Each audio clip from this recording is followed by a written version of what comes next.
expanded its national syndication to now include nearly 50 radio stations across the country and counting. Congratulations, Tavis. Hey, so I'm calling your show, 'cause I need to What up, though? Show me which way to go before I throw my man out. What up, though? Okay, hold on a second, Keisha. Just let me ask Ronald exactly what's going on, because it takes two to tango, and I need to hear his side of the story. So she's driving me insane. What up, though? She keeps playing silly games, and I'm about to bring the pain. We seem to fuss and fight every day and every night. Please give some advice so we can see the light. See the light.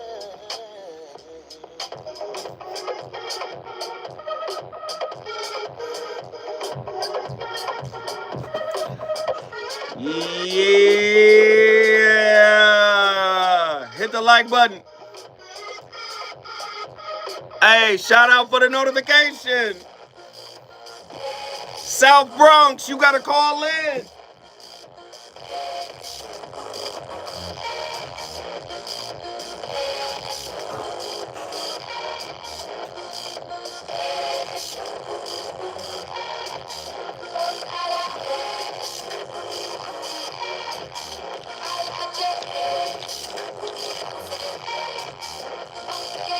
Hey, y'all should call in. It's about to be lit.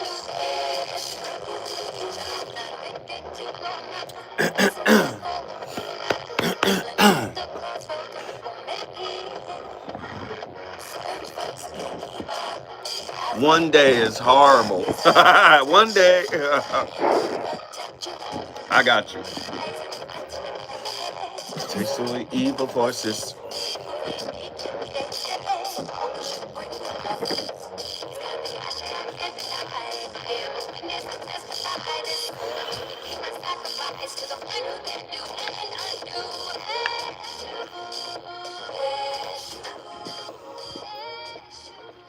Thank you.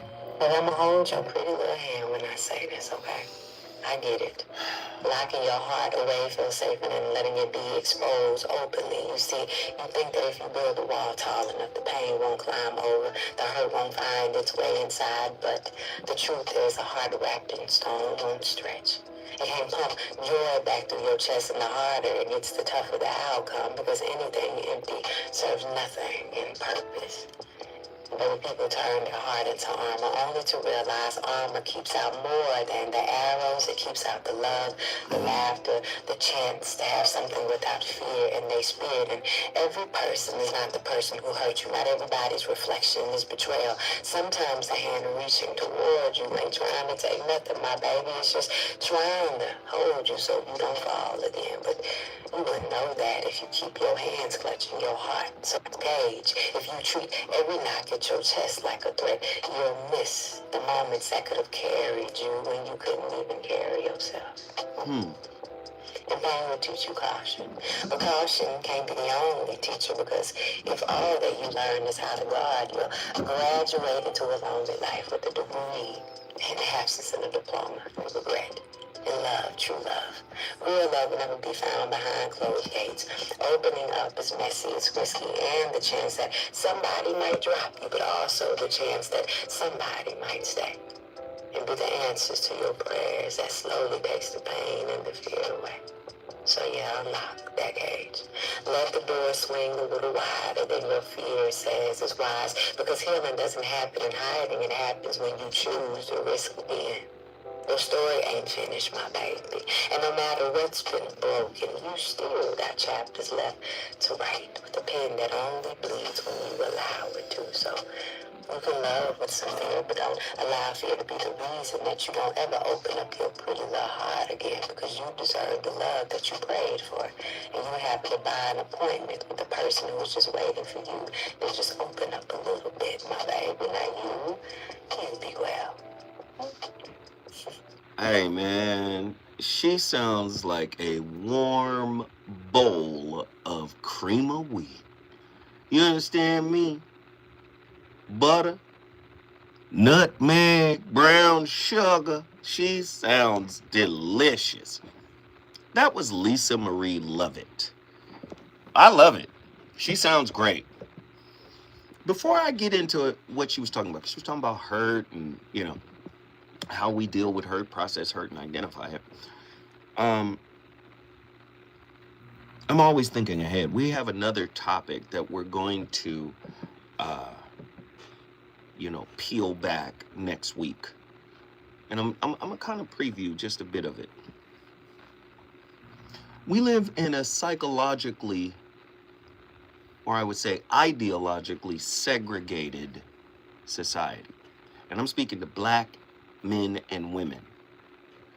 When black women are hurt by black men, a lot of black women can't listen to a black man unless he's placating to her wounds, like he's repeating the lyrics from Mary J. Blige's catalog or something. They can only hear truth from a sisterhood, from a sister circle, right? I'm just, listen, don't shoot the messenger. This is my observation. And as with all of my observations, I don't come from a space where I think I'm always right. This is just what I'm seeing, right? And my experience is a limited, narrow experience, but I'm seeing enough of it to be concerned. And I think we need to discuss it, right? I think it's very important. I'm sorry. But tonight's topic, you know what I'm saying? Let's get into tonight's topic too.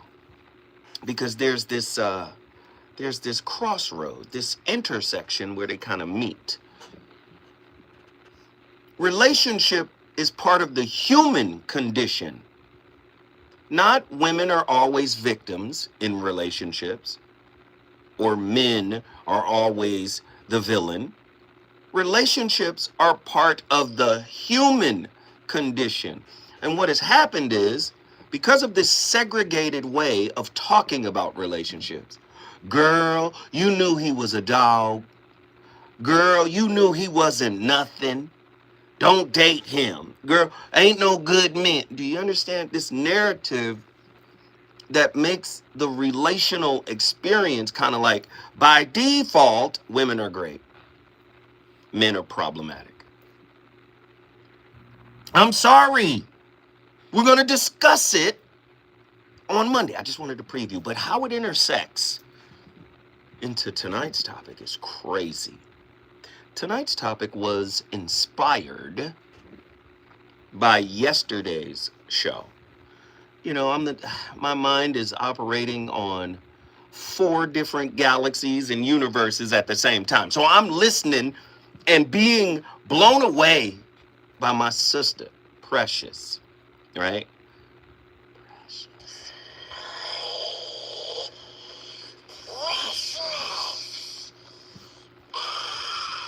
Yeah, we love Precious, man. She came in here and she cooked with the rarest grease. And as she's talking, I'm developing tonight's topic. She's saying, I'm like, ooh, what in the world? And so what was very interesting, because about maybe 2 or 3 months ago, we did a conversation, or we had an episode where I talked about how difficult it is to be in a relationship with a human being. And you've heard us play clips from Raquel Hopkins, who is the capacity expert, the clinician. She is a capacity expert, and she talks about how capacity is on the decline, and all of these things and all of these narratives, the soft life and all this stuff, Disney, all of it. And I thought about it while Precious was talking, and I came up with the topic. We need a misuse escrow clause within intimate relationship. A deeper look at why it's necessary to make space for the misuse, mishandling, misleading, right? Man, people don't want to hear this. I know. A deeper look at why it's necessary to make space for the misuse, mishandling, misleading, or mishandling of each other. Because we're all human beings, we're gonna do that. The intimacy, aka mishandling escrow account. So, what in the hell is an escrow account? And how does that work? Here's your definition.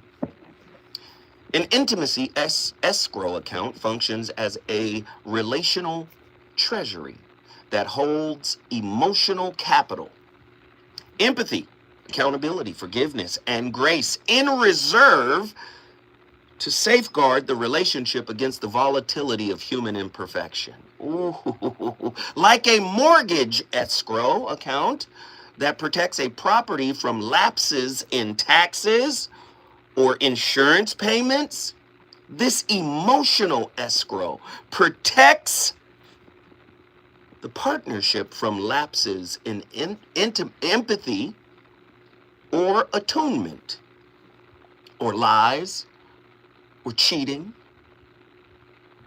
or even disrespect. I know y'all don't want to hear this. Do you know how many people I'm sitting with that's constantly saying, well, just leave. The easier thing to do is leave. Leaving is not conflict management or resolution. In some cases, it is. If somebody is putting their hands on you, if somebody is constantly diminishing you, just listen. I'm going to go even deeper.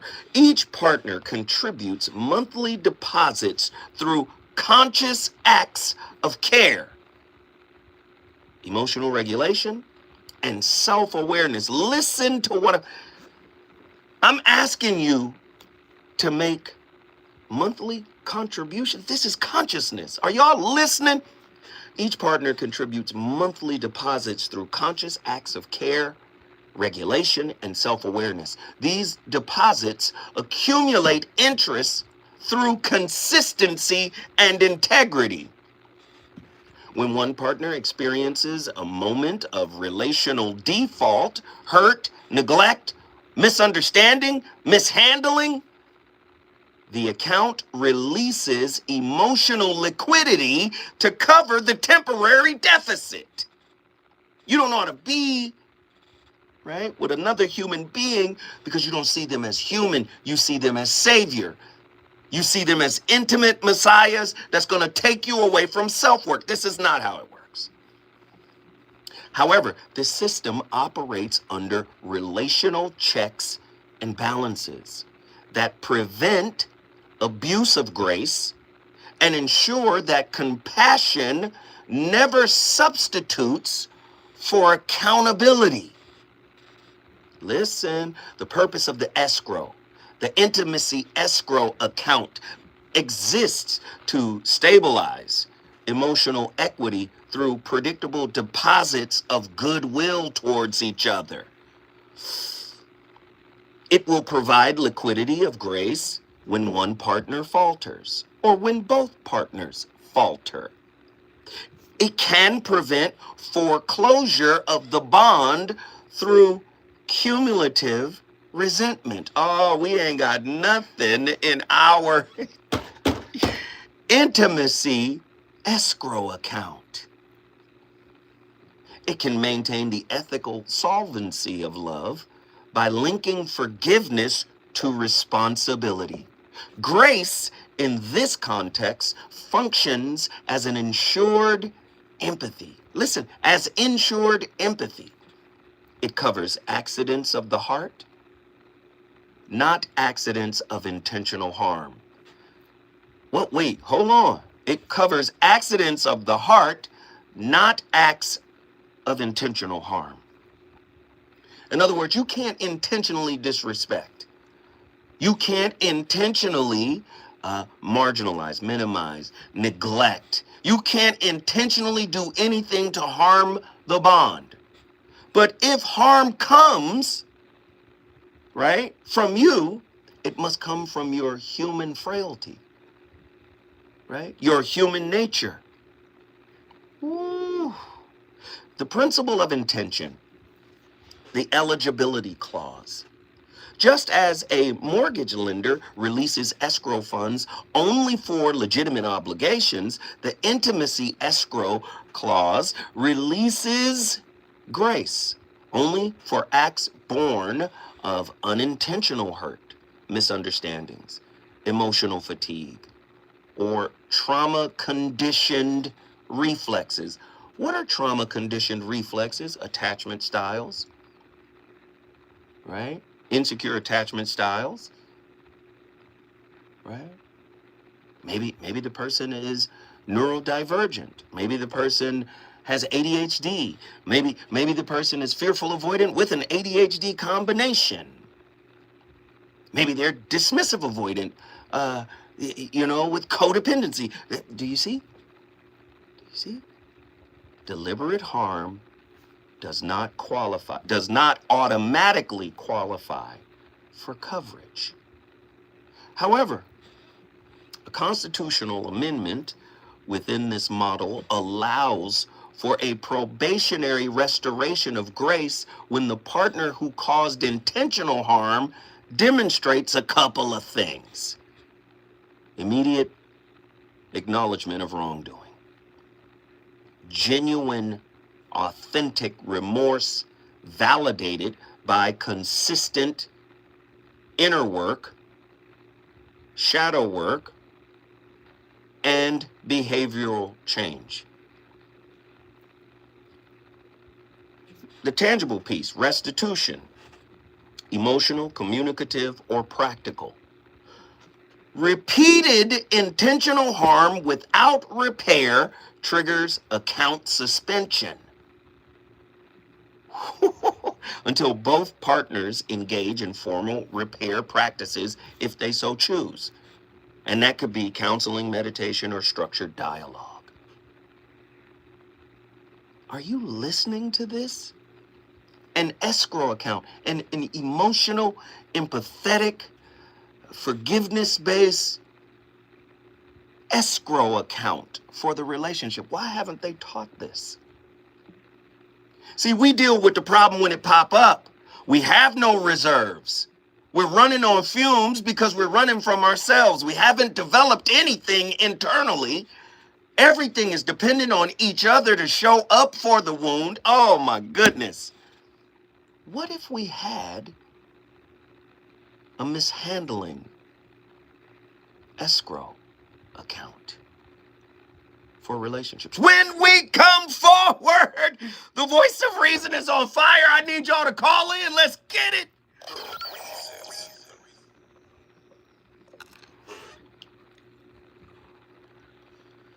Ooh.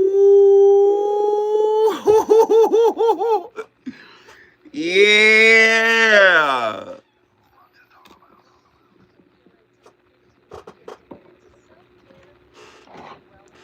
Man, I'm a fucking artist, dog. This is art.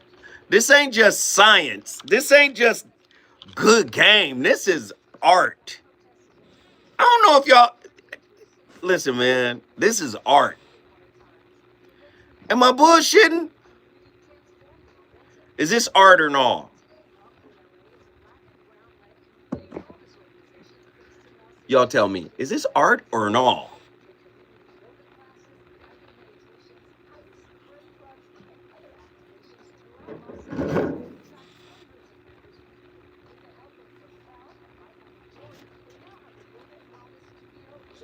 Yeah. Bring him on. Let him just say his shit. This nigga be begging for time. You like, I hope I can stay. I was like, yeah, Nah. You No. just gonna keep him on hold? Hey, man, this is important to me. You wanna keep him on hold? Yeah, it's just not about talking. It's about... I feel you. You know what I'm saying? That's why I'm checking in with you. It's kind of like you gotta understand what's happening. No disrespect. No, he's on hold. I got y'all. Yo, what do y'all think? What do y'all think? What do y'all think about this setup?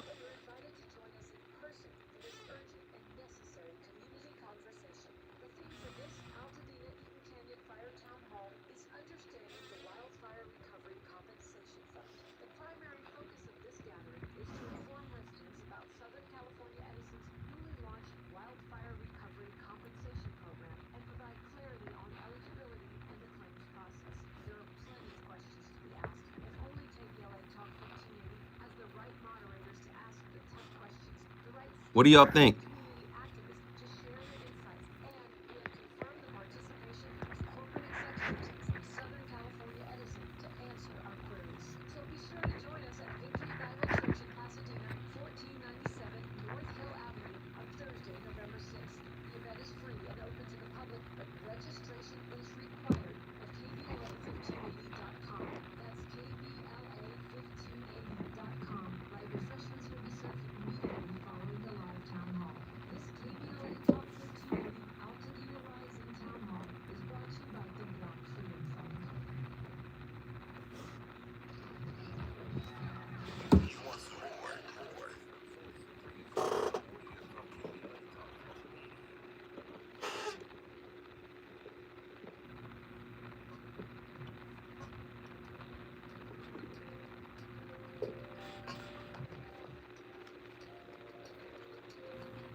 Speaking up makes you the problem, you just expose the real one. Because healthy relationships do not punish honesty, they repair around it. In couples work, there's this concept that's called secondary injury. The first injury is what hurt you, being dismissed, betrayed, abandoned, or unseen. The second injury is what happens when you finally speak up about that pain, and the person that you love reacts with defense, minimization, blame, or they then choose that opportunity to bring up something that they don't like about you or that their problem with you. Most couples don't realize that they are reenacting childhood attachment wounds. One partner finally shares their truth. The other partner unknowingly react in ways that mirror that original injury. Not from that person, but from wherever it was back there in the timeline. That then creates a trauma loop where the wound deepens, trust erodes, and both people feel unseen. Object relations theory, we project old attachment patterns onto our partners unconsciously. We expect them to get it right without telling them how. Second injuries are usually unintentional, but they can be just as damaging. You don't have to scream, you don't have to cheat, you don't have to shut down in order to cause secondary injuries. Sometimes that second injury, the harm that comes from it, is in not knowing how to hold someone else's pain. Do you see? That was Sav on Instagram. She was dropping jewels, in my opinion. Do you see why it is necessary that relationships have this proverbial, metaphorical account, right? This empathy or intimacy account. We are still human beings. We are still imperfect.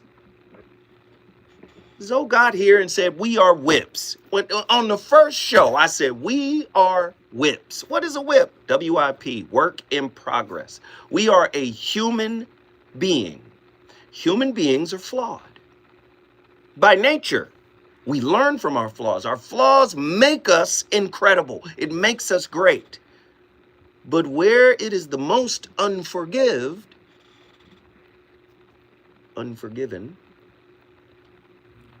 is in our relationships.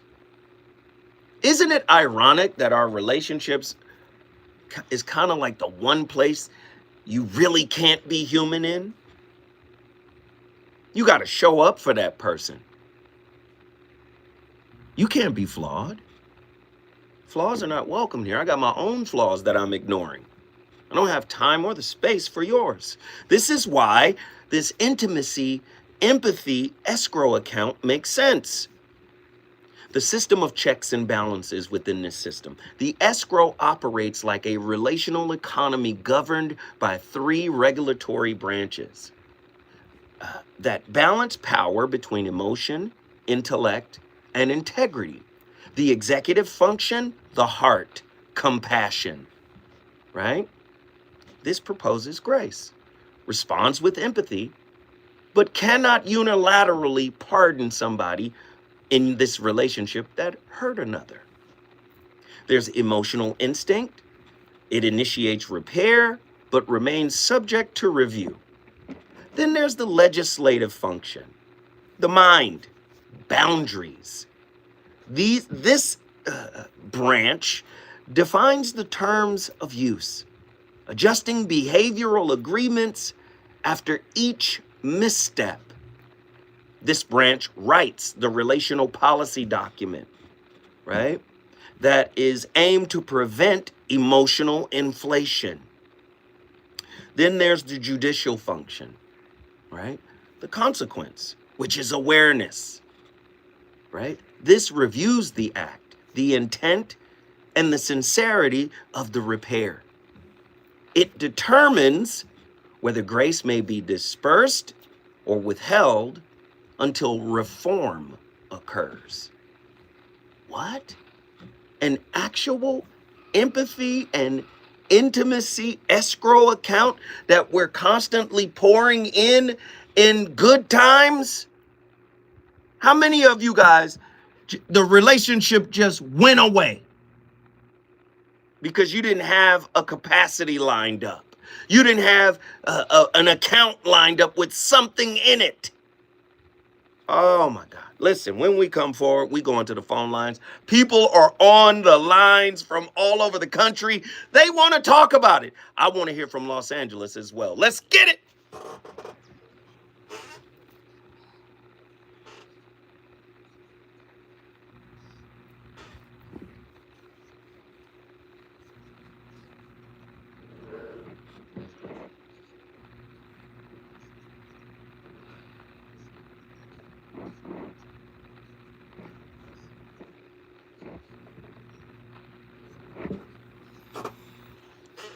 One 1-800-920-1580. I don't know. I put up something on the screen and I can't seem to get it off. Oh, you drag it? There you go. Boom.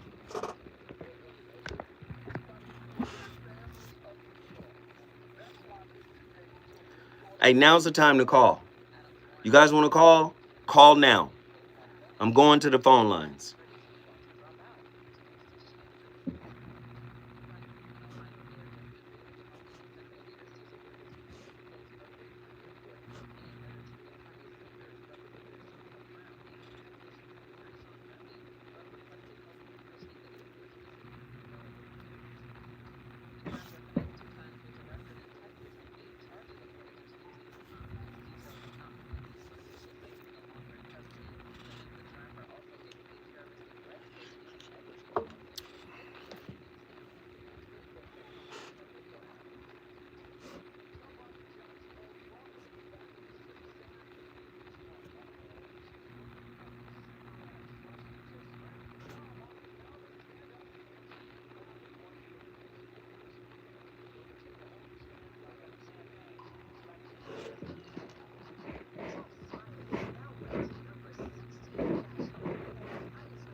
Don't you hate it when you send something to somebody on one platform then they send it back to you on another platform, like they letting you know about something.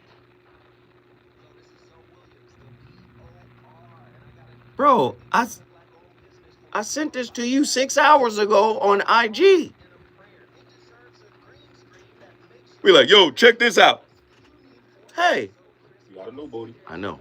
You familiar? Yep. He Nope. said- He called and talked about this. The Zola morning show. Like, this isn't the morning show. It's the evening show. So I already gave him the wrap around. But when he gets on, you gotta remind him. I'm gonna remind him. And if he slips, he gets dropped. Straight up. Bada bing. Don't you hate that? I be like, that was 6 hours ago. Yo, brother, check this out.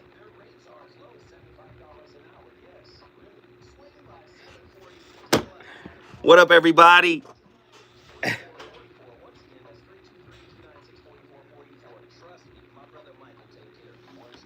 Man, I just assumed they ain't see it. Nah, they seen it. Oh, they seen it. Yeah. Yeah. They seen it.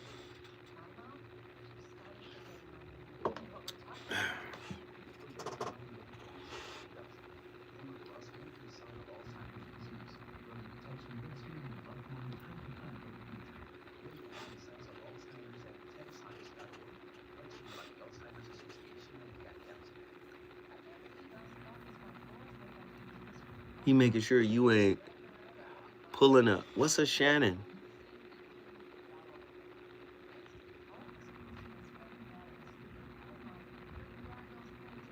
I don't know what a Shannon is.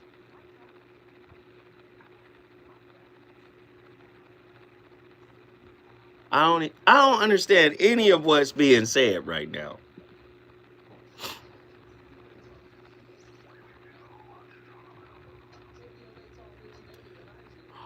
Oh.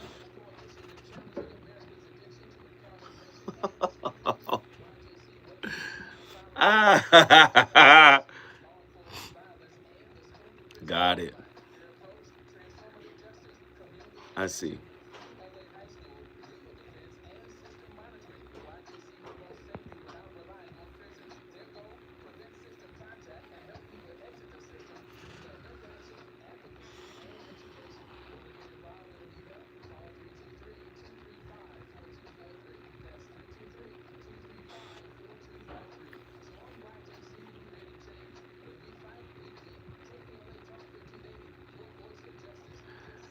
What's the what?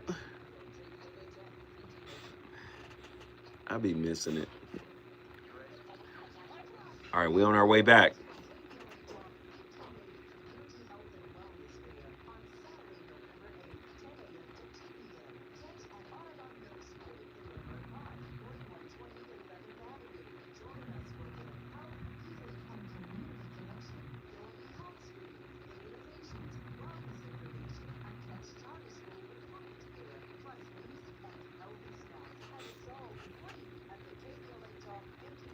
Let's get it.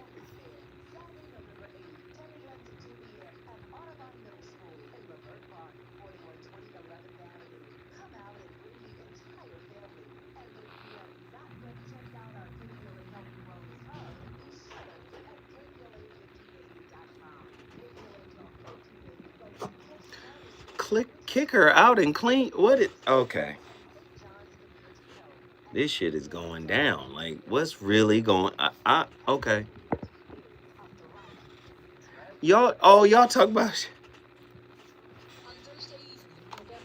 We about to go live again.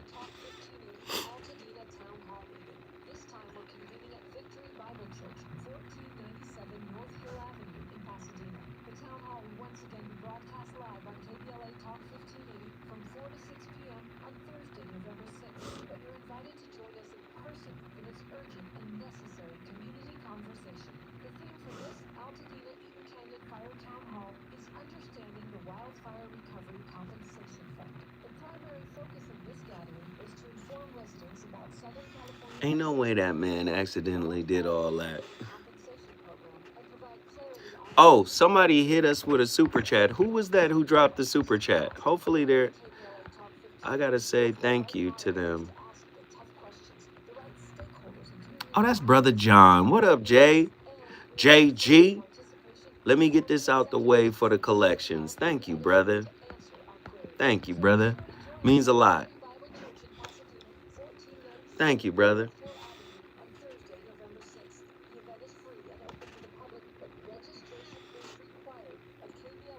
Pastor John.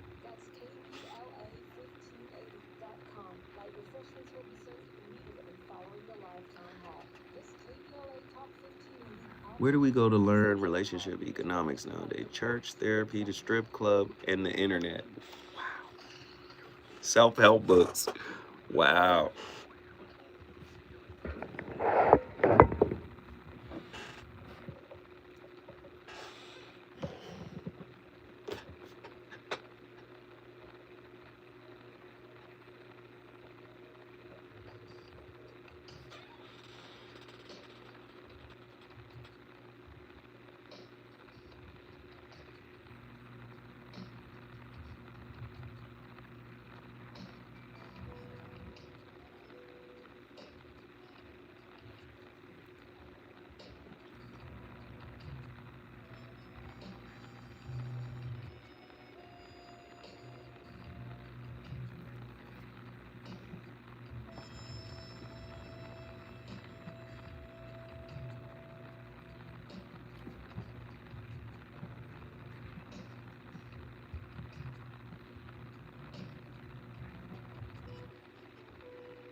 One of the things that life done taught me is that if you get in a relationship with somebody that ain't really ready to heal and grow and work on themselves, and you the type of person that's done did a bunch of inner work, and you done gained a certain level of self-awareness, and the type of awareness that can actually help somebody else elevate and heal and grow and evolve and embody who it is they really can become, when you come around and you able to point out stuff to them that they don't realize they doing because they got subconscious patterns and behaviors that sabotage, they gonna feel like you picking them apart. You shattering illusions that they had around their identity. Most of the time, if they got a victim mentality, they gonna view everything that's coming up as a weapon. They gonna feel personally attacked by everything that you're trying to tell them. Even if you ain't doing it out of malice, even if you ain't doing it to put them down, these challenges that come up between y'all, you gonna be the problem. And what people like this fail to realize is that you don't come in contact with somebody who's able to do that for nothing. That means it's time to deal with it. That means it's time to confront it. That means it's time to go deeper. So many people mistake being comfortable for being in love. So many people think that when a connection challenged them to heal and grow because it's so uncomfortable that it ain't really love, which really just speak to the fact that they don't know what love is. Because love do challenge you. Hey, look, Madam OG on Instagram is cooking. She cooking. I love what she said. Let me, again, making the case for this metaphorical, metaphysical, philosophical concept of grace escrow, forgiveness escrow, empathy escrow that I believe relationships need. There are tools and skills that must be developed within oneself. First, the relationship with themselves, in order for them to be able to pour into somebody else. People say they pouring into you because they paying attention to you. Your attention is one type of pour. Your sex is one type of pour. Your presence is one type of pour. Let me tell you something. Skills need to be developed on the battlefield of the self. That's what you really bring into the table. So Zoe gets creative and creates this philosophical concept, right? And then endows it, imbues it with a system of checks and balances, right? The executive function, the heart, right? The legislative function, the mind and boundaries, right? The judicial function, the consciousness, right? The awareness, right? Together, these functions form a dynamic checks and balances system that guards against the tyranny of unchecked wounds, pride, ego, fear, or entitlement. Do you understand? That's why this is important. And I have to use this metaphysical, metaphorical sense and be creative to say this is why relationships suffer. Because if we're having a real conversation and you sit down, how many times somebody went to therapy and it became a competition? The therapist chose your side. That's not why you're there. They listened to you more. They made me look like the villain. And it's both men and women. They missed the whole point of the process, right? So the therapist becomes babysitter, trying to, feed you little tools to get you just to listen without judgment. Right? Do you understand what? These are the tools that are lacking. We got callers on the line. Let's get them in here. Adonis from Detroit, this is your first time on the VOR. Brother man, please. No profanity, brother. This is terrestrial radio. No profanity. What are your thoughts on tonight's topic? I got you, boss. What's up, bro? How you doing? I'm good, brother. I am good. That's awesome, man. Yeah, really what you just stated about the therapy situation, it's tricky when somebody you don't know is telling you about yourself. And unless you have some level of, I would say, internal understanding of how you truly feel when somebody's telling you you're doing something wrong, it's really hard to stand up and own that. I've done a couple of therapy before with an extra mind, and I remember that was my first time ever experiencing therapy. And the overwhelmingness of it all, hearing his words, hearing her words, and me not having any experience in therapy, me never asking myself these internal questions, it was an ego shock. It was like a punch in the face. Right. And it took me doing my own personal therapy to be able to take a step back within myself and be like, okay, I'm tripping. these are the areas I'm tripping. Let me just own it. I'm tripping.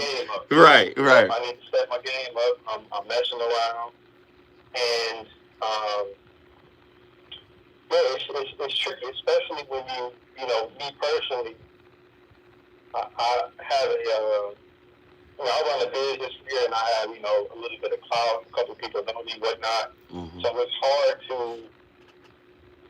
clear areas where we're not doing well when you're used to doing well in the areas that you're very proficient at. So with relationships with me personally, I know that it takes me a little extra effort to be fully engaged, not necessarily just listening, not necessarily just being there, but really engaging in a way to where I can set my ego aside. Adonis, I have a question. Yes, sir. Outside of work, how engaged are you with your feelings, your wounds, your upbringing, any hurts that may have happened to you in the past? Outside of work, how engaged are you? Hold that thought. Don't answer yet. When we come forward, we're going back to Detroit to get the truth. Let's go.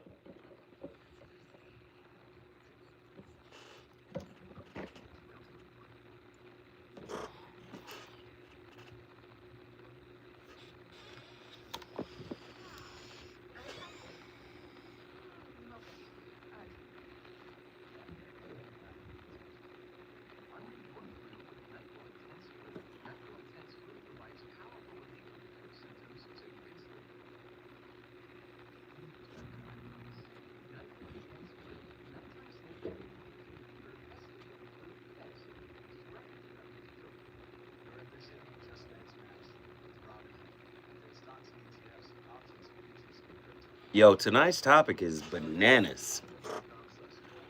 It is bananas. I love it.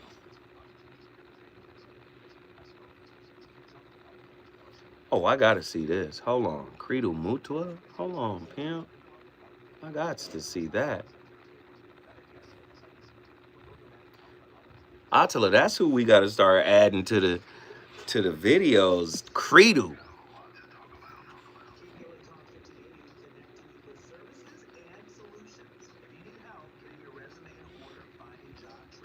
Panic Sell, yeah. Or even Revenge Buy. Seeing how we let folk down who we love can make us panic sell in market terms, yes.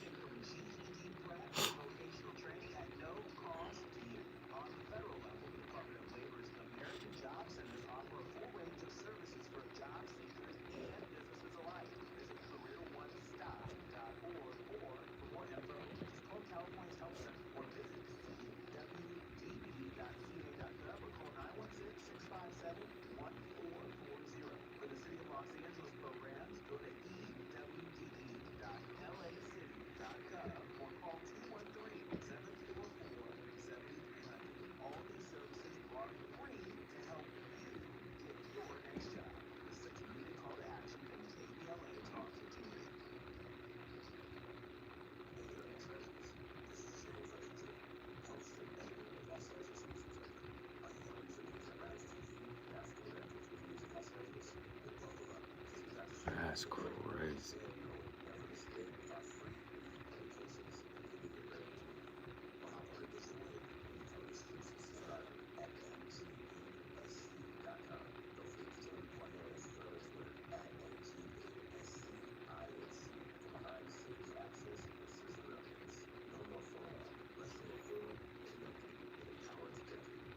These terms are hella rich with life gems. It's all mindset awareness, skin in the game, etc. Absolutely.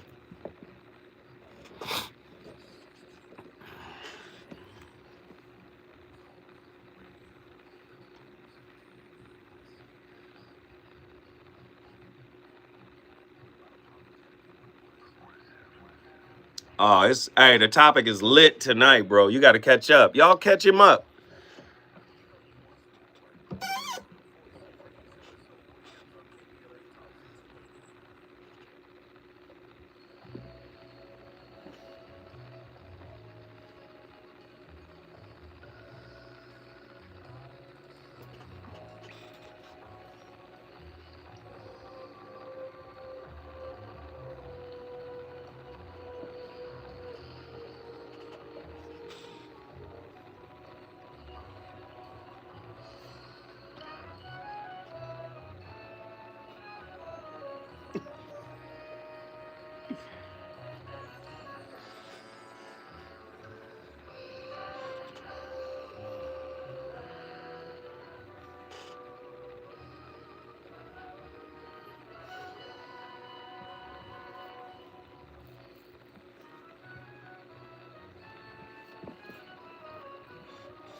That never show it, even though there are some people who are completely shut off from them, even though there are narcissistic people that block their feelings. We have to take in the idea that everybody has feelings. And as you go up the self-help ladder, it can be very easy to connect to the people that you perceive have a very open heart, that are very transparent about what they feel, that are constantly vulnerable. But your spiritual growth starts to be when you can feel the feelings that people have, the true soul, innocent, loving feelings that people have that they never show. That doesn't mean give your power away. That doesn't mean become a big people pleaser and over-the-line empath that lets someone control you. That means stay connected to the higher you and start to feel the compassion that the now has for all of humanity. Start to just be. Start to connect. Start to see love in every person. And you won't believe how amazing life starts to be for you. Man, Kyle Cease never ceases to amaze me. I love his perspective. I love his POV. And again, the essence of this conversation is about being in a relationship with a human being who is inherently flawed. No one is advocating you stay with a physically abusive person, a psychologically abusive person, a verbally abusive person. This is not what this is advocating for. This is advocating for what it means to fight for the humanity of each other. That's real love. This is what Precious was talking about yesterday when she said, that's real love. When you have the desire to fight for the imperfection of your partner, to fight for the flaw that is them. Yeah. You love that part of them too. Sure, you encourage them to work on themselves. You encourage them to take responsibility, accountability. You encourage them to look at themselves, be reflective, and all of that. But you know it's love when you're fighting for the whole person. Now, you can't wage a war to fight for the whole person of your partner unless you've won that war or at least begun that war within yourself. Do you see? This is why something like this matters. Yes, we're talking metaphorically, philosophically. Yeah, sure. But think about it, the necessity of it. And forgiveness, empathy, intimacy, escrow account for your relationship that you pour into in good times. Very interesting. Adonis, Detroit, I asked you a question before we went forward. Now we've come full circle. I need to know the answer to that. Yes, just so I'm not rambling. Repeat that question for me so I'll answer for you. I was asking you if you were self-reflective. That's the gist of it. Right? So yes. So I'll tell you, what has allowed me to be a lot more self-reflective is the relationship I have with my daughter. It has allowed me to slow down to be able to see where I'm messing up, by how I react and respond to things. I've been able to be a little bit more, I would say, engaged with her, as opposed to more intimate relationships, just because of I think a divine connection. So you want me to keep it real with you? I want you to keep it real. Your daughter's a safe place. Mm-hmm. That's a low stakes relationship because that's your daughter, that's your baby. So that's an easy relationship to engage in.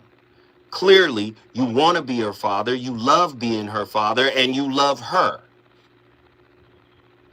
But let me tell you what your daughter is modeling while you're loving on her.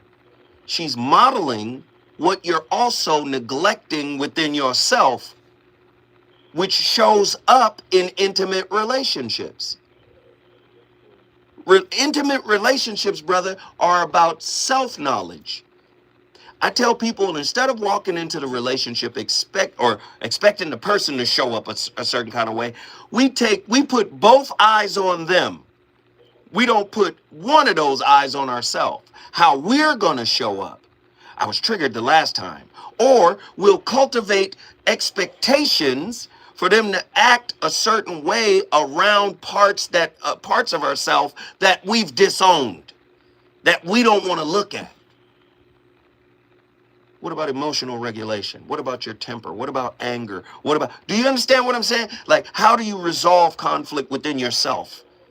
Do you ignore it? Do you sweep it under the... What's your attachment style? Are you insecurely attached? Why is it that intimate relationships are such a problem? Are they triggering different parts of you that you don't want to deal with within yourself? Yeah, that's deep. I would say I'm more avoided when it comes to Yeah. intimate relationships because, that safe place comment you made, that is very true. And I've recognized that as well with other, intimate relationships I've been into. It's hard for me to feel comfortable, I would say, opening up or being a little bit more, I don't want to say relaxed. That's not the word I'm looking for, but But you said it. You said it's open, vulnerable. So does intimacy scare you? I think what scares me is not necessarily intimacy, but I'm trying to put it into the correct words. The representative that person is presenting to myself, I'm not sure that is that person's true self. Stay right there, brother. No. Stay right there. That's fear. I don't know if you really you, and I can't trust it.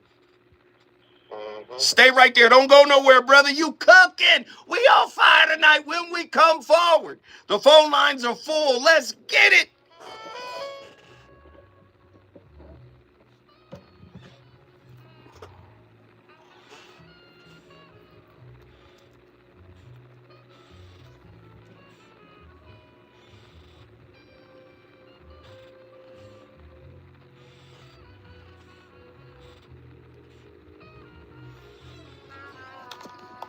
Yo, this shit fired up.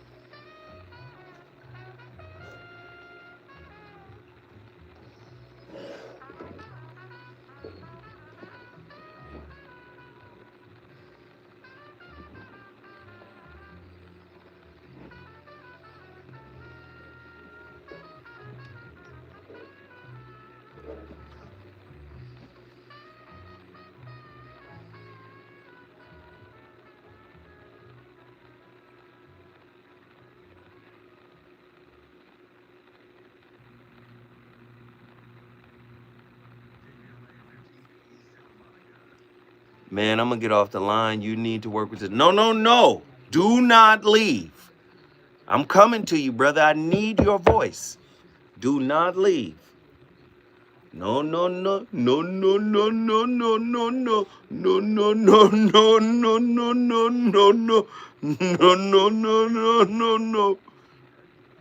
Don't go nowhere, brother.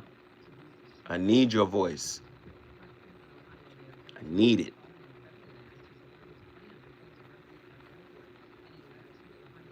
And me and the brother, we almost done. So hold tight.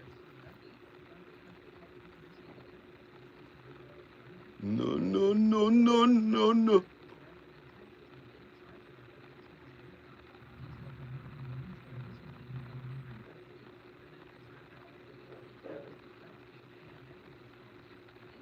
Okay, that's that.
She brings up her feelings. I was just wondering what I should do. Okay, I think we can all agree that it's important for us to remember that we love this woman. No reason to overreact. Prepare for battle, gentlemen. I'm sorry, what? It's a full-scale assault. Battle the Hutchies. No, we're not going to prepare for battle. She wasn't attacking us. She was just sharing something that hurt her. Defend, dismiss, invalidate. Go with the classics. If it ain't broke, don't fix it. Hold on, let's talk about this like adults. Don't listen to prefrontal pansy over here. She's calling you a bad partner. You're going to let that stand? Remind her of how hard you work for this family. Good idea. No, that's not going to work. That's never worked. I know these suggestions are terrible, right? Fight, flight, freeze, or fawn. Pick one now. Hey, I've got a great idea. How about we think about this rationally for just a second? I choose fight. Why are we fighting? All she did was share a feeling with us. She triggered my shame. That's on her. Okay, so what am I supposed to say? Say thank you for telling me what's on your heart. Ask questions to better understand what she's feeling. Say nothing I do is good enough. Please don't start this again. Why are you always making a big deal about nothing? Stop. She's just staring at me. I need an answer, guys. You do the same thing to me and you don't hear me complaining. Listen, you gotta hear me out. She just wants to feel heard and understood. She just wants her feelings validated as real. We can still set healthy boundaries around accusations or yelling or blame, right? But let's try to be a safe place for her. Too many words. Everybody stop listening. Let's do this. All right, I think I'll start with while you're learning the good day that we were having, and that'll probably snap her out of it. Oh man, wow. Listen, do you see how aligned these clips are? My niece is genius with the clips. Do you see how aligned? This is the conversation we're having. This is why you need an empathy escrow account. A mishandle escrow. I'm going to mishandle you sometime. Do you understand what I'm saying? This is crazy. We're going to fall out sometimes. We need an escrow account that can cover the deficit. Oh, man, this is heavy. Adonis, get back in here, bro. Yes, sir. Man, let me just say this. I appreciate you for just your honesty, man, and your openness. You talked about avoiding, avoiding, feeling and closeness. And then you have this connection with your daughter. That's a low stakes relationship, but you're going to realize that relationship is going to become a high stake relationship as she gets more, as she develops and she becomes, how old is she now? She's 5. Oh, yeah. Yeah. Yeah. You already see. She's about to shift. She's going to grow up. She gets her own opinion or her own sense of self. And I'm just trying to tell you how you are translates to her. Children model their environment. They model their parents. So if there's parts of yourself that are disowned, you're actually passing it down as a psycho-spiritual heirloom that she might have to deal with later. And she's going to mirror that stuff that you haven't dealt with back to you as she gets older. You'll see. No, I'm already seeing. That's why I'm trying to fix it now. So number one, I would suggest this. Go to therapy once again, and this time commit yourself to the process. Sure, just look at a therapist like this.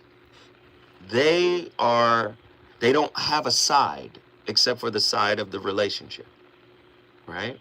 Now, if you go in there and it's personal therapy, just you, then they're on the side of you kind of dealing with yourself. Now, I don't always agree with the relationship first. Sometimes it's you first. I think it's you first all the time.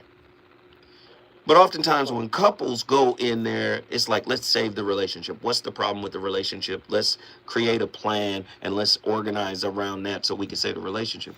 But I think the problems in the relationships are the macro of the internal micro, whatever's going on internally, right?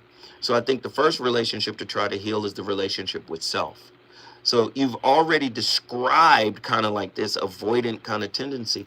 Go to therapy and commit yourself to the process. I would suggest you get a sister that is not only a clinician, clinical psychologist, but one that is spiritually rooted too. Now, I didn't say religiously, but I mean spiritually rooted. You understand what I'm saying? And I think Yes, sir. I think that'll be the beginning of your journey. These attachment styles, especially the insecure ones, can wreak havoc in your adult relationships. You get them in childhood from your primary caregiver, however they raised you, and whatever issues Right. they were going through. It transfers to you, you take it into your adult relationships, and it becomes conflictual. And now you got a baby, 5 years old, who looking at daddy, and dad's gonna have to reconcile some things within himself if he wants to raise her in a healthy psycho-spiritual way where she understands, okay, I can't be afraid of intimacy. I can't be afraid of. She's gonna see that in you. Do you understand what I'm saying? She's gonna see that at some Oh, yeah, point. I understand. All right. Yes, sir. All right, good Well, brother. I appreciate the advice as always. I've been following you for years. Thank you, So brother. much good game over the years. So I definitely take your Okay. words seriously. So thank you again. Thank you, brother. Appreciate you, man. Thank you. You brought Detroit in the building. If you want to bring your city in the building, all you got to do is call me at 1-800-920-1580. Let's move quickly through these callers. John, Mountain View, Hawaii. What are your thoughts on tonight's topic? Like I said earlier, you should have just continued with the brother. Nah, man. Come on. We good. You on the line now. Don't complain about being on the line. You here now.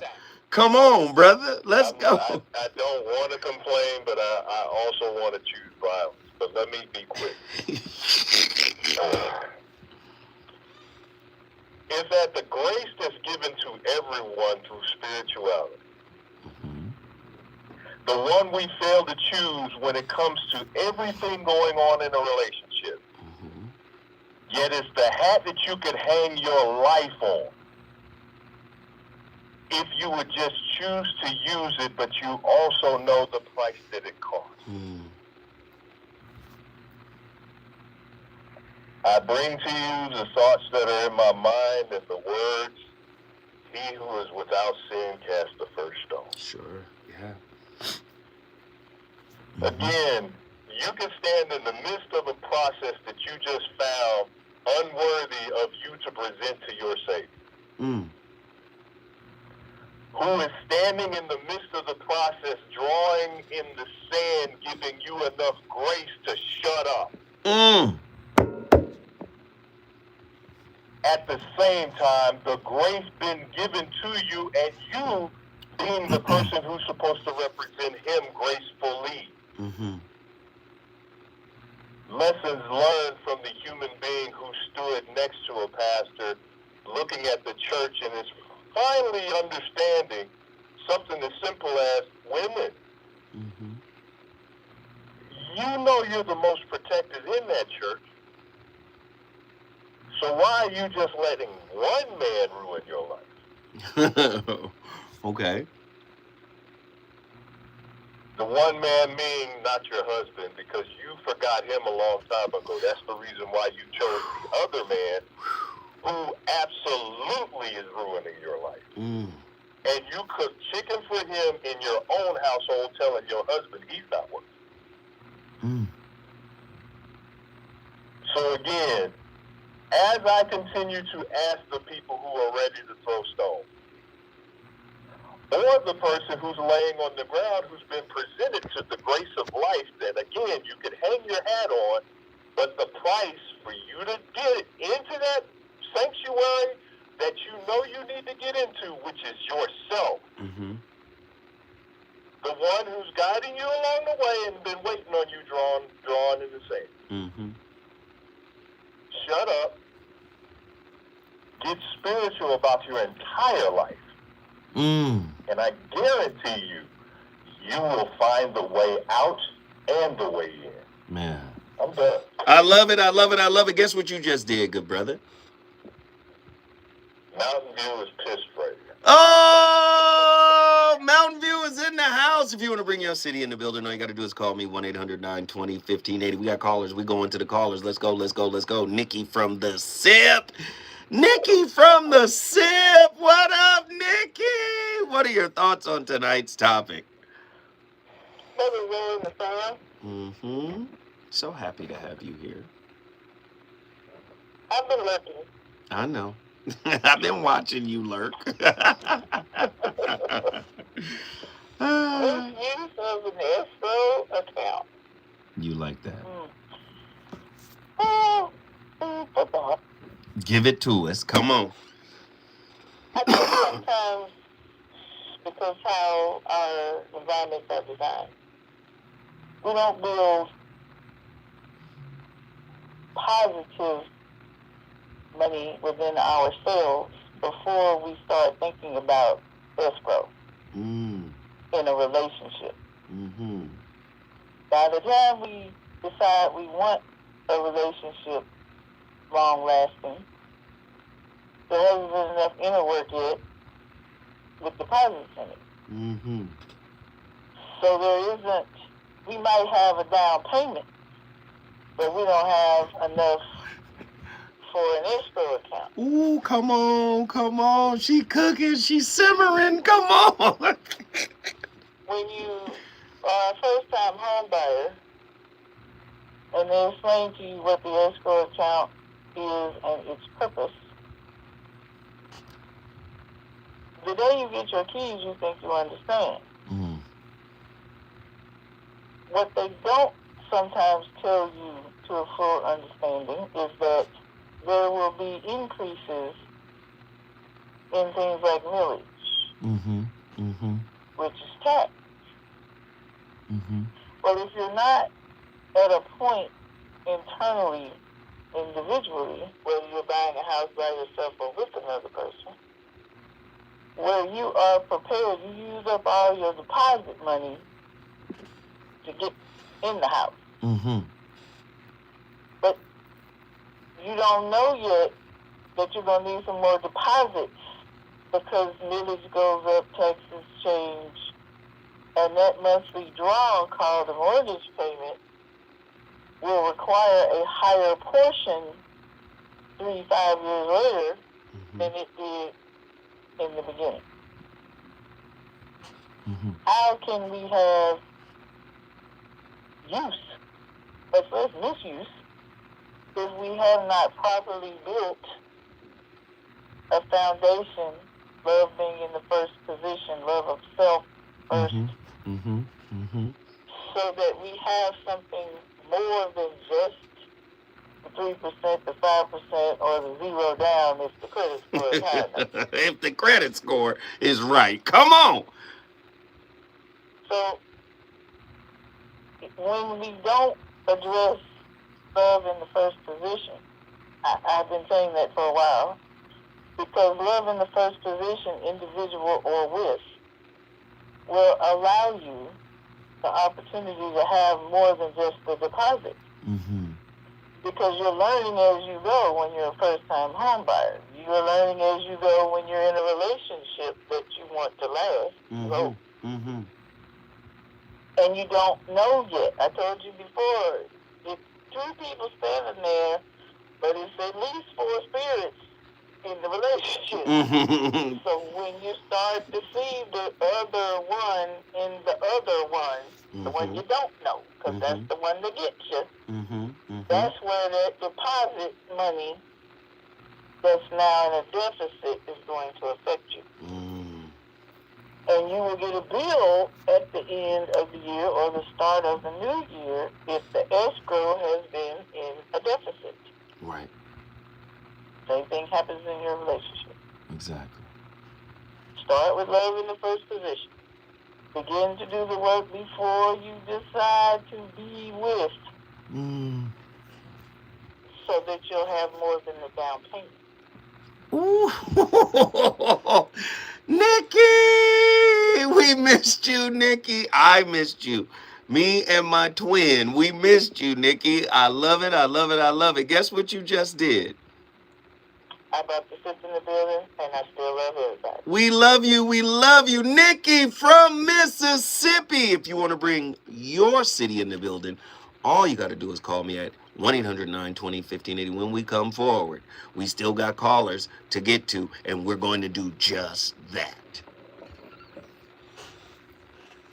Nikki! Thank you, Nikki. Thank you. Thank you. Thank you. Thank you. Thank you. That was brilliant. Love every bit of that. Mm, mm, mm, mm, mm. Mm, mm, mm, mm, mm. Thank you. Whew.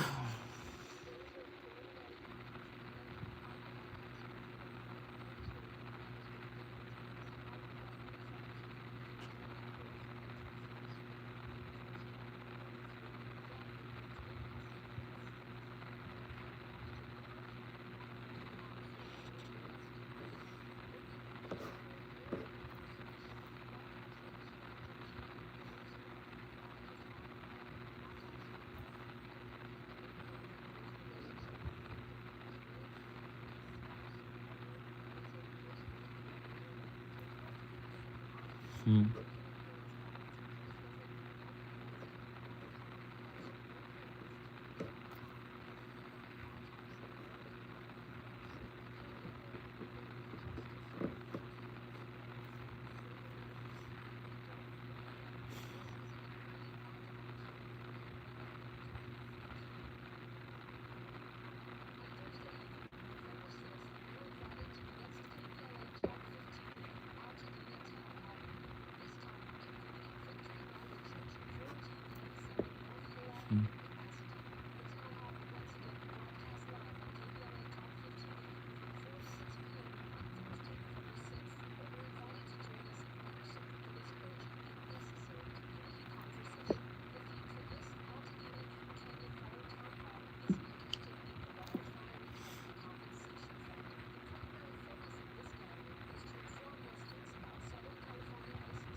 What is the responsibility to ourselves and others?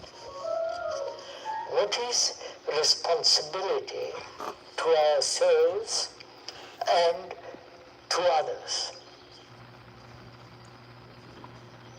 I don't quite understand the question. Let's look at the question. Responsibility, what do you mean responsibility? The word responsibility, which means respond. It comes from that word respond. Respond means it's retrospective, right? Look at it carefully. We're just investigating the world.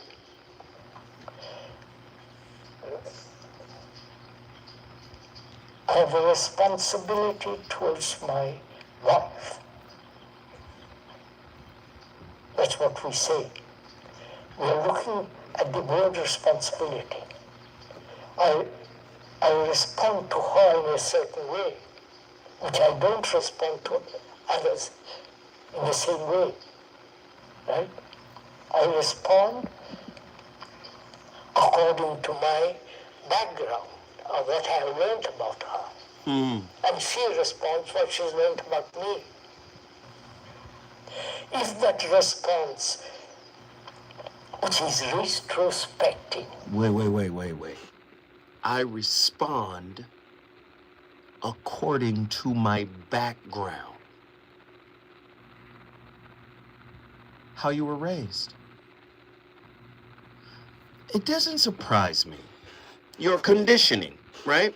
It doesn't surprise me that when you do a little research on the great J. Krishnamurti, that Carl Jung, Einstein, Aldous Huxley, all these cats were sitting at the feet of J. Krishnamurti. And it doesn't surprise me that his concept, Alan Watts, doesn't surprise me that his concepts of relationships seeped into their work. Just doesn't surprise me one bit. Right? We as black folk, we don't care. We just want comfort. I'm talking about relationships, modern day relationships. We don't really care about the work. I'm sorry. It's time to call folk out. We want the Hollywood Bowl. Oh yeah, Erykah Badu is at the Hollywood Bowl. Let's go chill. We want the picnic. We want the vacation, We want the distraction over the actual work. And I'm calling us out. How you gonna have unity and you're of two spirits within yourself? A shadow and a mask. You got a shadow spirit and a mask spirit. Right? Then you're in a relationship with somebody exactly like you. Y'all tolerate each other. Y'all deal with each other. Sometimes it's cheaper to keep each other. Right? And if not, you jump into another fragmented interaction. Am I lying? But yet we want political unity. How's that possible? You got some factions of our people who think they're better than other factions based on socioeconomic positioning. You got some factions who think they're better spiritually because they're spiritual narcissists. Fragmented across the board. Dr. David Bohm talked about it in his book, Wholeness and the Implicate Order. And he talked about the problem of fragmentation in human perception. Krishnamurti talked about it. Right? We live in an anti-intellectual society. Every time we have deep conversations, you know how many people, it's always at least 2 or 3 people that'll be like, but that's deep. That's, why it gotta be that deep? Because it is. Because it is. Nobody's talking about the spiritual purpose of relating and why it's important. But yet we want, listen, if you are not self-integrated, you can't trust you, so how can anybody else trust you? You don't even trust your shadow. You don't trust the disowned parts of yourself. which is why you make trust one of the core tenets of relating. I got to be able to trust you. Come on, do you see the incongruence? You got to be loyal. Loyal to the fractured you? Okay. Listen, when I come forward, we're going to go to the phone lines. I think we're going to go to JW, South Central. And then we're going to go to my niece. She's in Houston, Texas. We got more callers. Let's get to them on the other side.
Oh, that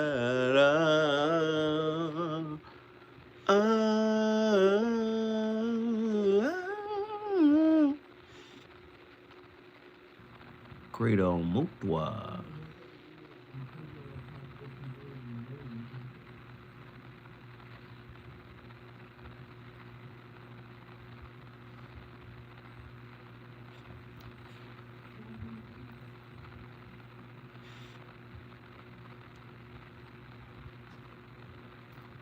Let me read this again.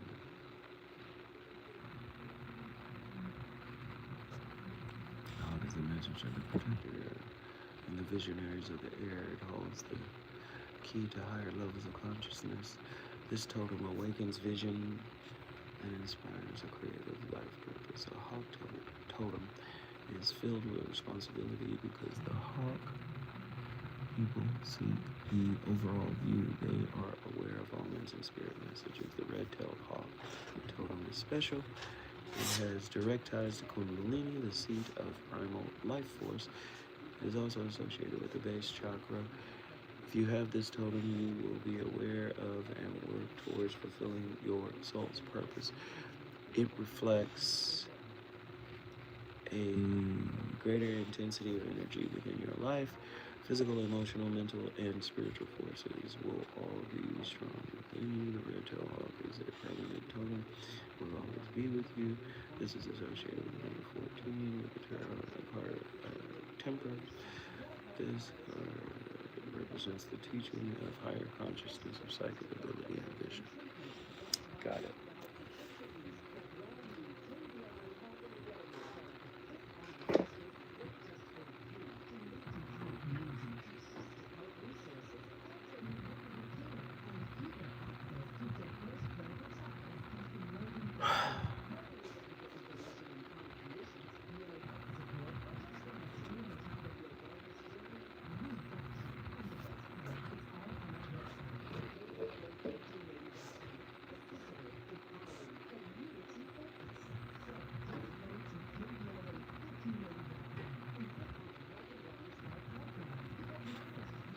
We need an Oz topic for Monday. What is an Oz topic?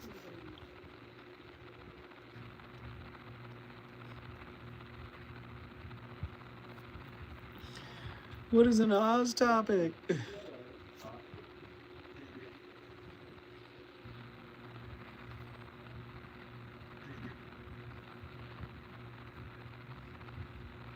Where he comes to visit. Trigger alert. That's my dude. Hey, Oz is a different kind of dude altogether. The reverse of Zoe is Oz. It's crazy. Yeah, I was just talking to my homeboy who owns a cigar lounge. He was like, I know why you be in here. You don't want to pop off. You be in here with the door closed. I'll be like, that's right. That's right.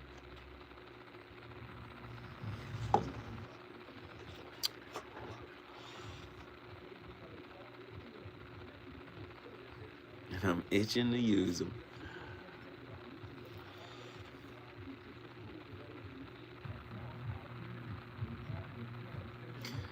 Hey man, I'm finna throw this phone. Safety first. 100% agree. And just, I'm in a season of my life where I'm like really burning the candle at both ends. I was up at 4 this morning. I was in the gym at 4:45. I worked out for an hour, you know, and went to where I had to go. I was there until noon. You know what I'm saying? Yeah, it's just a lot.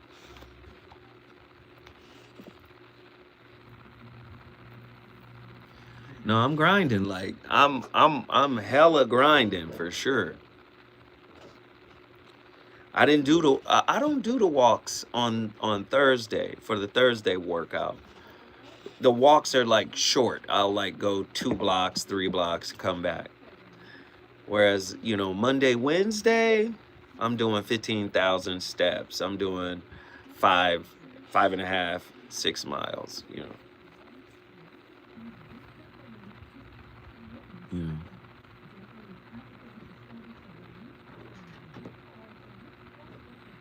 My trainer, he love that shit though. He be like, yeah, let me see how many steps.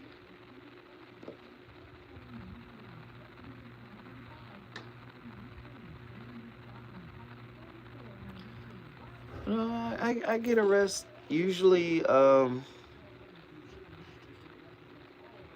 Saturday morning, unless I'm up early to go golf. 'Cause golfing is a part of it now.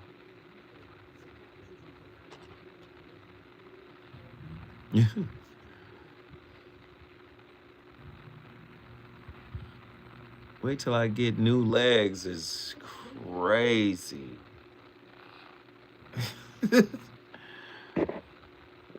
Wow.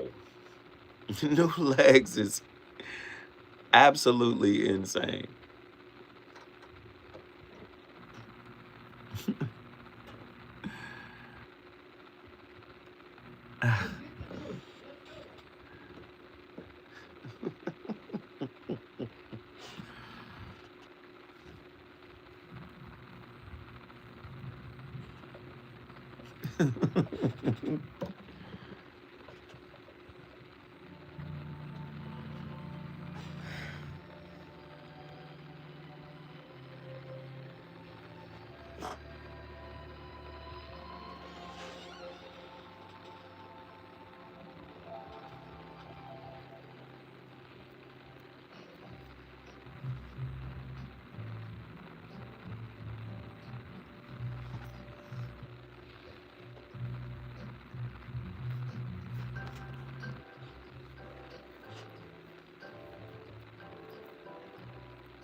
often when things get tough and we look for support, our supporters rush in to fix things.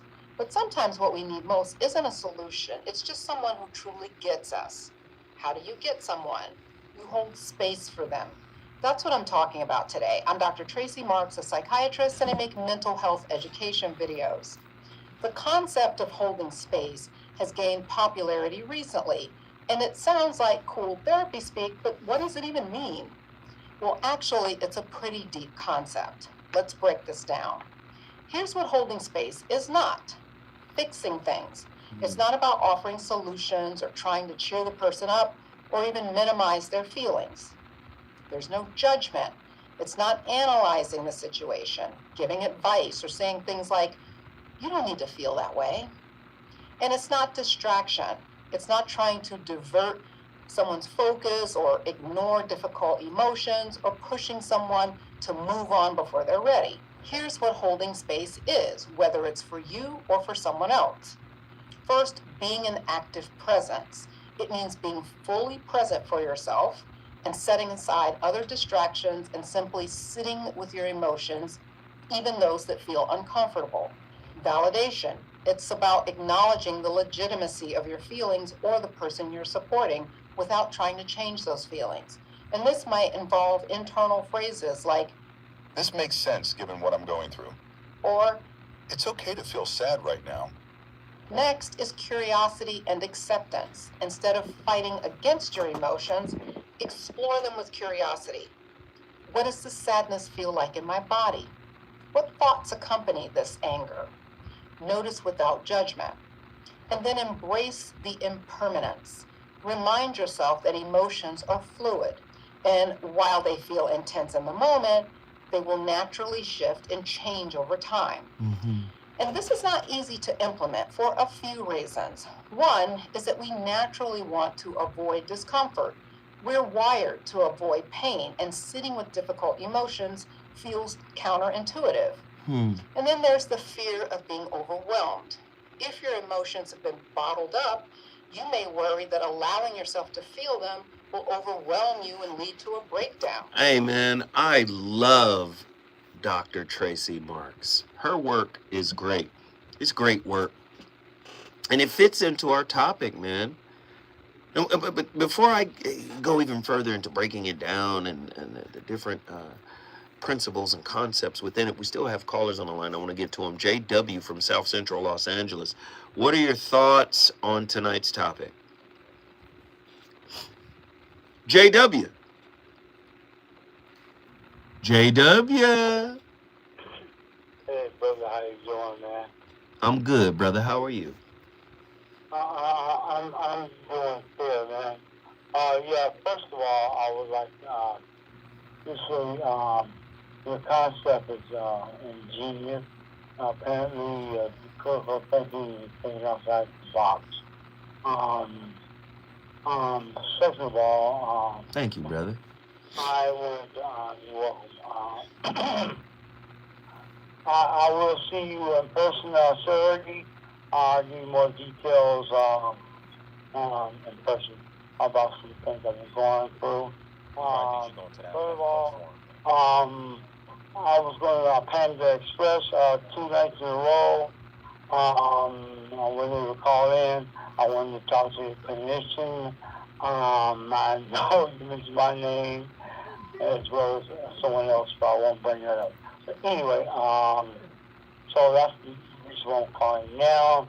Just letting you know that I really wanted to be engaged in that conversation 2 nights ago. And the last thing I'm going to mention or end this plane is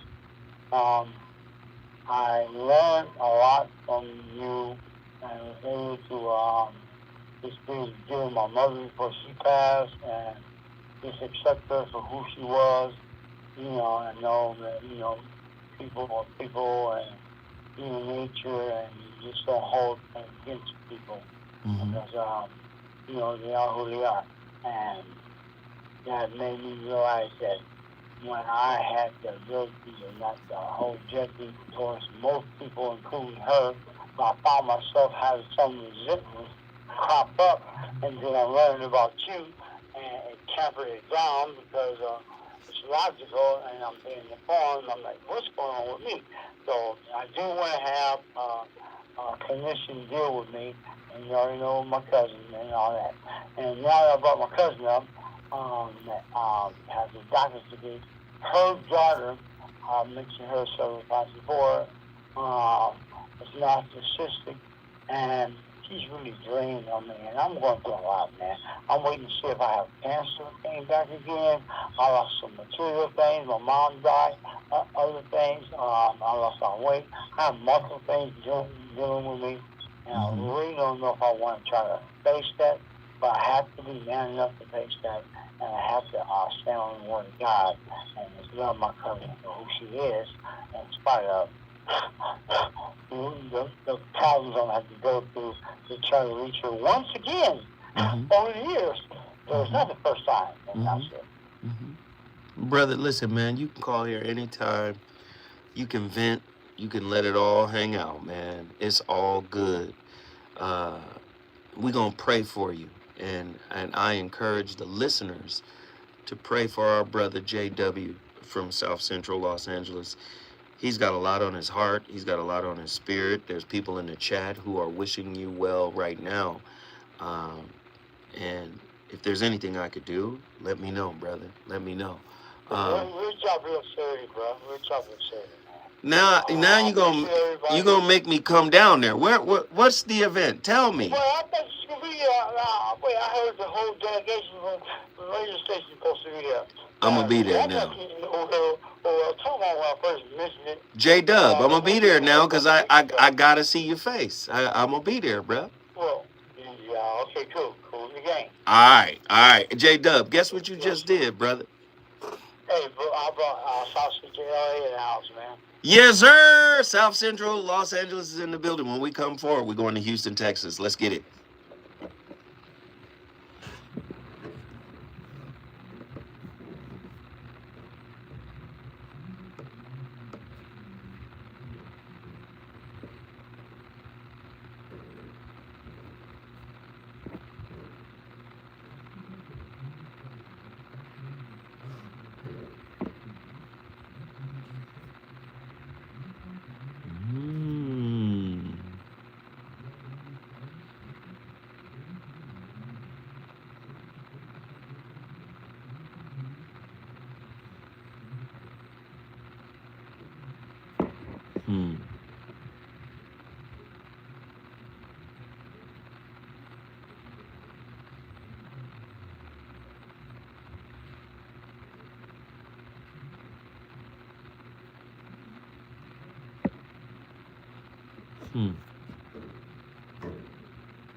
Andy, what is that event?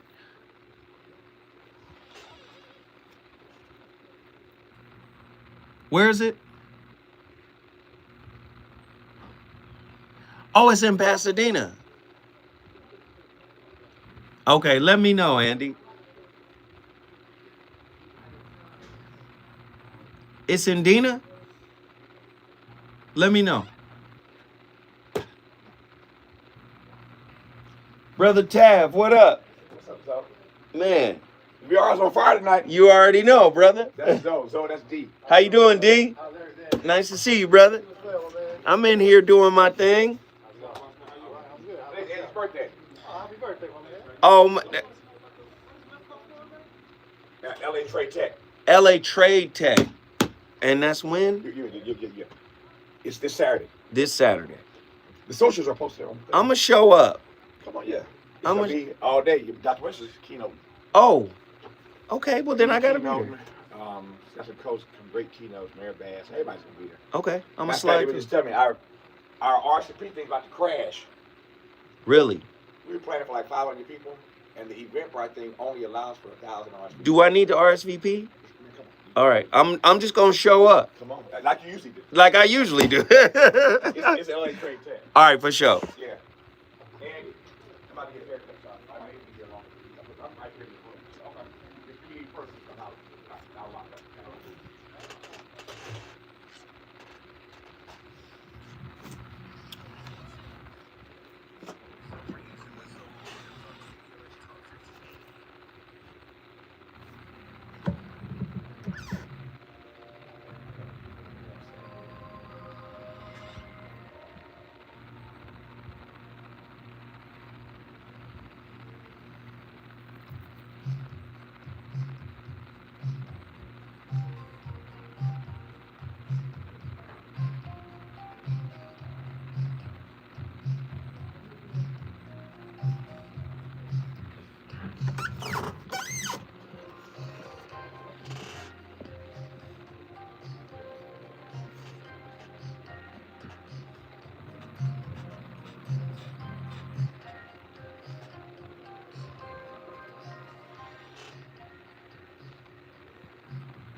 I want to ask you the question, Dre, like we do every time. What's Yes. alive in you today? I love that question. Today, I'm feeling grateful. There's a sense of peace, a sense of trust, because that meets my need for certainty. Yeah. Again, I didn't feel this way last night and evening. How quickly things shift, right? So that's my current state right now, is what's alive in me. And what's alive in you right now? I am intensely grateful and excited because I have a good friend of mine that just joined what I call the Soul Truth Academy for the year. And I'm just Amazing. so excited. I want to listen to more of Summer and Dre, but my niece is on the line. We've come full circle here on KBLA Talk 1580. We got to get her in here. She's got thoughts. What are your thoughts on tonight's topic, niece? Hello. What up, what up, what up, what uppers? What are your thoughts? I know you have thoughts. You know I'm always thinking. I've been thinking too much. I need to calm down sometimes. Here we go.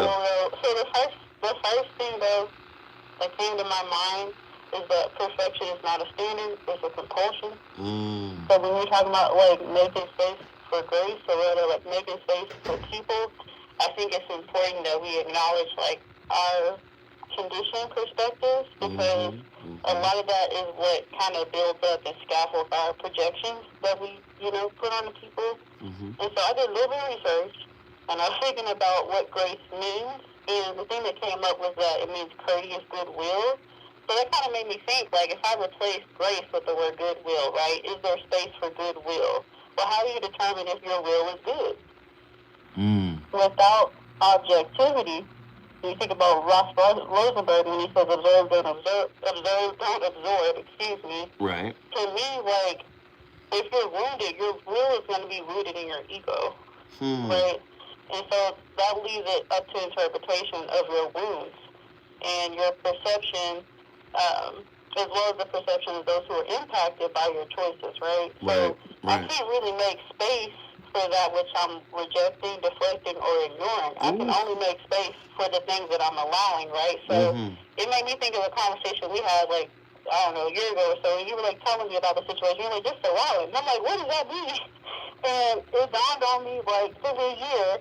But it's like, if I'm not comfortable being in my own skin, and more importantly, being without doing all the time, then grace is not going to be sufficient for me.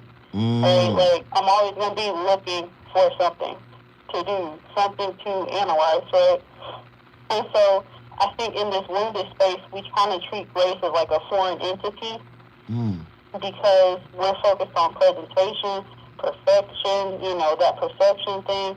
And so my hurt is always going to trump the alchemy as long as my words are carrying like a certain level of pain.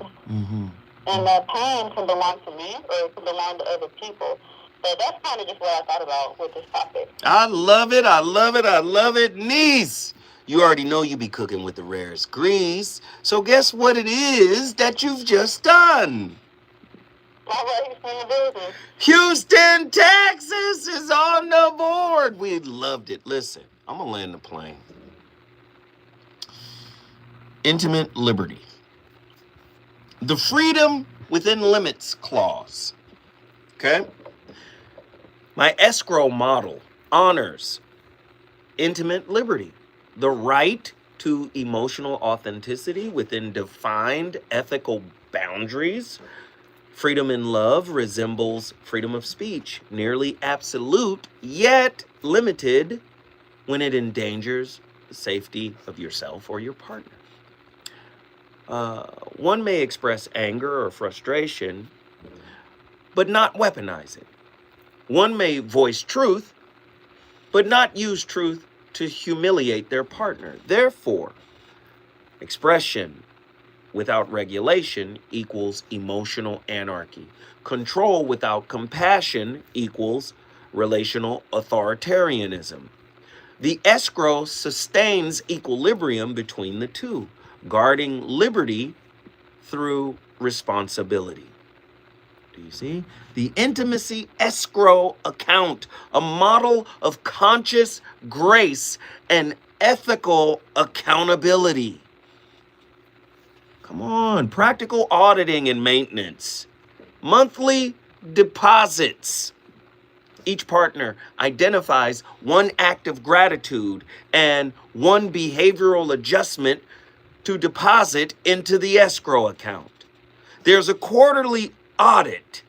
Evaluate whether emotional withdrawals exceed deposits. Ask, do we remain solvent in compassion, or are we accruing debt through avoidance? Then there's an annual review. Reflect on whether both partners maintain intimate liberty, right, without infringing upon one another's psychological safety. Right? There's an ethical interest review. Observe how intention and accountability affect the interest rate of trust. Right? Repeated integrity increases intimate credit. Deception lowers it. Do you see? And I'm using this metaphorically, of course. Then, of course, there's hermetic parallels. Drawing from the Kabbalion 7 hermetic principles, you have mentalism. Awareness creates the account's currency. Conscious thought governs emotional flow. Correspondence, the microeconomy of the couple reflects the macroeconomy of self. As within, so without. Then there's vibration. Regulation stabilizes the frequency of grace. Dysregulation devalues it. Of course, you have polarity. Every harm contains the potential for repair. Each forgiveness risks relapse. Balance is key. Are y'all listening? Rhythm. Emotional seasons oscillate. Deposits prepare for winter, relational, intimate winter, the hard times, the difficult times. And then, of course, there's cause and effect. Every act carries relational consequence. Grace adjusts karma, not cancels it. Do you see?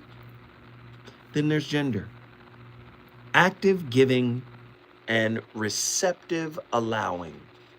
Keep emotional currency in circulation. Thus, the escrow becomes a living application of hermetic equilibrium, where energy, ethics, and empathy, right, transact consciously. Do you see where I'm going with this? These are some tools that can be applied to relationship. It's not just about hooking up.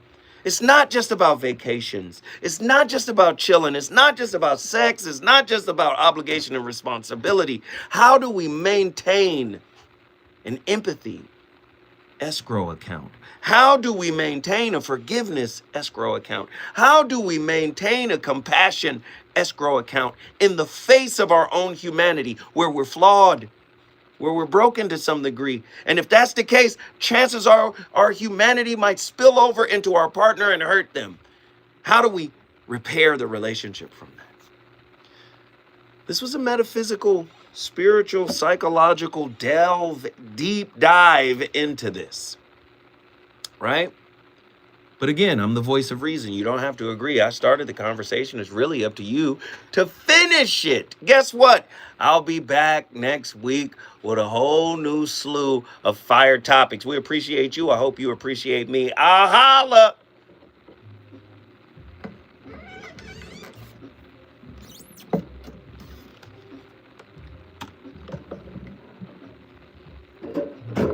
Great work, y'all. Love y'all. Appreciate y'all. Zo gone.